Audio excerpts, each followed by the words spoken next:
Two small children are recovering after they were attacked by dogs this weekend in two separate incidents.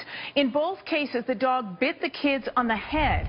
The first and most serious happened in Sunnyside on Saturday. In that case, a 3-year-old boy had injuries so severe he remains in hospital. The second incident in Midnapore left a 1-year-old with a cut on his head. Scott MacLean is in Midnapore tonight where that attack took place. Scott, what do we know about how that child is doing?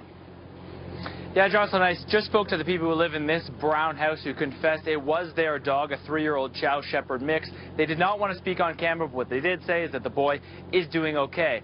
On Sunday afternoon, the 1-year-old was sitting on the floor with another child eating snacks when the dog suddenly bit him on the head, leaving a cut. The family says they actually gave up the dog so that this doesn't happen again.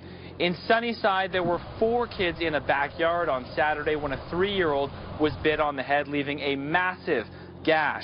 He had to be taken to Children's Hospital. He needed 2.5 hours of surgery and 40 stitches. He is still in hospital today. Now, so far this year in Calgary, there have been 75 dog bites. I personally, I'm very concerned, and I've been in this business a long time, that when we start seeing these incidents, and we're seeing a few of them over the last few months, when we've got small children with head injuries, you know, we're running a very high risk of someday getting a fatality.